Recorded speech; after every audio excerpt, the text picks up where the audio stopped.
샬롬 할렐루야. 우리를 풀것 같은 눈동자로 지켜주시며 동행해 주시고 축복 가운데로 인도하여 주시는 사랑의 좋으신 아버지 하나님께 모든 감사와 영광을 높이 올려드립니다. 사랑의 좋으신 아버지 하나님께 모든 감사와 영광을 돌려드립니다. 아멘. 하나님께서는 태초에 영의 세계의 어느 한 공간에 홀로 존재하셨고 그때는 다른 어떠한 존재도 없었고 오직 하나님 한 분만이 계셨습니다. 그리고 영의 세계의 어느 한 정점에 바로 이곳에서 한 분 하나님으로부터 성자 하나님과 성령 하나님이 분리되어 삼위일체 하나님으로 존재하게 되었지요. 즉 처음에는 오직 하나님 한 분만이 빛으로 계셨다가 어느 시점에 근본이 같으신 삼위일체 하나님으로 분리되신 것입니다.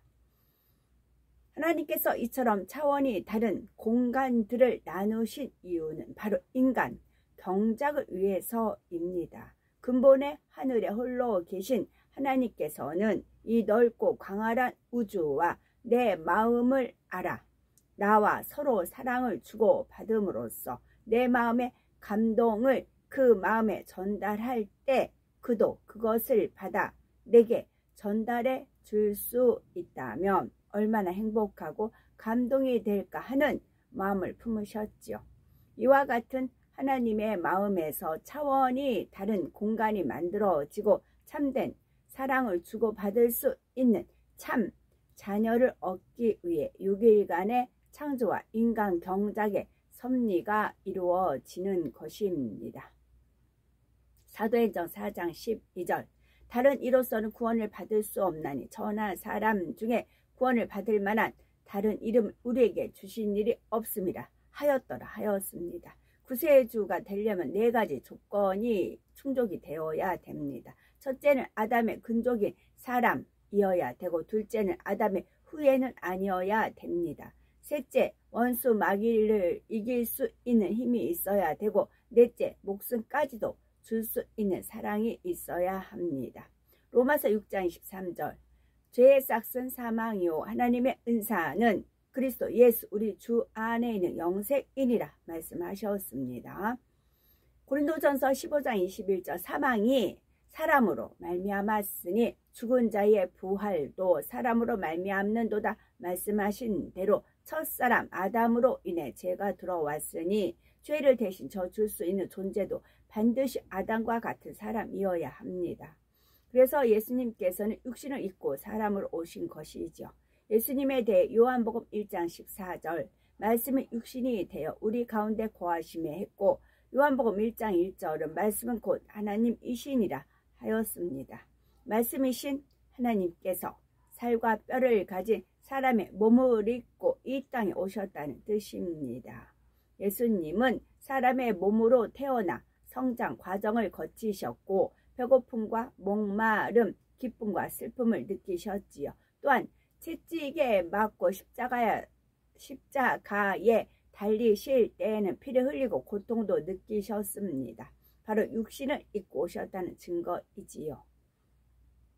영의 세계에서는 죄가 없는 것이 힘이자 능력입니다.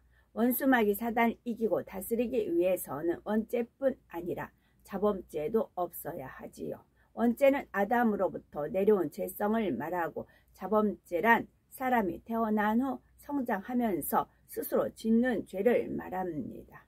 사람은 누구나 원죄와 자범죄가 있기 때문에 인류를 구원할 수 있는 힘이 없습니다. 하지만 성령으로 잉태되신 예수님은 원죄가 없고 오직 하나님 말씀대로 사셨기에 자범죄도 없습니다. 요한복음 14장 6절 예수께서 이르시되 내가 곧 길이요 진리요 생명이니 나로 말미암지 않고는 아버지께 올 자가 없느니라 하셨지요. 진리 자체요 하나님의 말씀이 육신을 입고 이 땅에 오신 예수님께서는 우리에게 생명 길이 되어 주셨습니다. 그러므로 예수 그리스도를 구세주로 영접하고 하나님의 말씀대로 변화되어 나가는 것만이 영생의 길을 걷는 것입니다.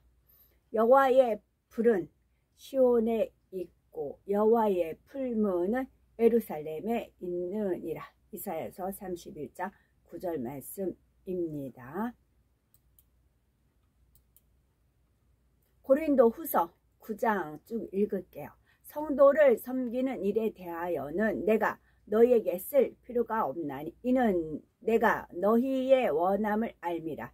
내가 너희를 위하여 마게도냐인들에게 아가야에서는 1년 전부터 준비하였다는 것을 자랑하였는데 과연 너희의 열심이 퍽 많은 사람들을 분발하게 하였느니라. 여기 제가 밑줄을 쳤어요. 너희의 열심이 퍽 많은 사람들을 분발하게 하였느니라. 그런데 이 형제들을 보낸 것은 이 일에 너희를 위한 우리의 자랑이 헛되지 않고 내가 말한 것까지 준비하게 하려 함이라. 혹 마게도냐인들이 나와 함께 가서 너희가 준비하지 아니한 것을 보면 너희는 고사하고 우리가 이 믿던 일에 부끄러움을 당할까 두려워하노라. 그러므로 내가 이 형제들로 먼저 너희에게 가서 너희가 전에 약속한 연보를 미리 준비하게 하도록 권면하는 것이 필요한 줄 생각하였노니 이렇게 준비하여야 참 연보답게 억지가 아니니라. 미리 준비를 하면서 예물 드리는 것은 이제 억지가 아닌 거죠. 자원하는 마음으로 이제 준비를 하는 거죠. 주관을 받았을 때에. 이것이 곧 적게 심는 자는 적게 거두고 많이 심는 자는 많이 거둔다 하는 말이로다. 각각 그 마음에 정한 대로 할 것이요 인색함으로나 억지로 하지 말지니 하나님은 즐겨 내는 자를 사랑하시느니라. 하나님이 능히 모든 은혜를 너희에게 넘치게 하시나니 이는 너희로 모든 일에 항상 모든 것이 넉넉하여 모든 착한 일을 넘치게 하려 하심이라. 이 말씀의 목표가 모든 착한 일을 넘치게 하게 하기 위해서 하나님께서 우리에게 은혜를 주신다는 말씀이에요. 우리가 은혜가 임하면 모든 것이 다 은혜로다 은혜로다 그러잖아요. 그러다 보면 우리가 열심을 합니다. 그 열심을 하다 보면 많은 사람들을 분발하게 한다는 거예요. 한 사람이 열심, 그러면 그걸 보고 더 열심히 하고 또 은혜 넘친 걸 보면 또 전달, 줄사탕, 줄사탕 있죠. 그와 같을 수가 있는 것이지요. 하나님이 능히, 넉넉히, 능히 모든 은혜를 너희에게 넘치게 하시나니 이는 너희로 모든 일에 항상 모든 것이 모든 은혜, 모든 일 그렇게 되어 있네요. 너희로 모든 일에 항상 모든 것이 넉넉하여 마음도 넉넉하고 이렇게 모든 것이 넉넉한 거죠. 마음이 너그러워지는 거죠. 은혜가 넘치면. 그래서 모든 착한 일을 넘치게 하게 하려 하심이라 하신 것입니다. 기록된 바 그가 흩어 가난한 자들에게 주었으니 그의 의가 영원토록 있느니라 함과 같으니라. 이거는 연보에 관한 말씀인 것 같은데 굉장히 좀 조심조심 하면서 이렇게 사도 바울이 권하는 것 같아요. 실족하지 않으면서도 하나님의 뜻은 전해야 되고 그런 게 좀 있는 것 같아요. 제가 그냥 읽으면서 감동이 되어지는 건 저는 그랬습니다.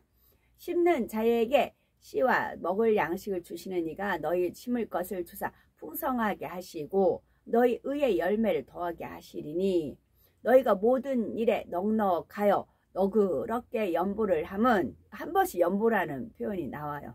그들이 우리로 말미암아 하나님께 감사하게 하는 것이라. 이 봉사의 직무가 성도들의 부족한 것을 보충할 뿐 아니라 사람들이 하나님께 드리는 많은 감사로 말미암아 넘쳤느니라. 이 직무로 증거를 삼아 너희가 그리스도의 복음을 진실이 믿고 복종하는 것과 진실이 믿으면 복종이 나옵니다. 진실하면.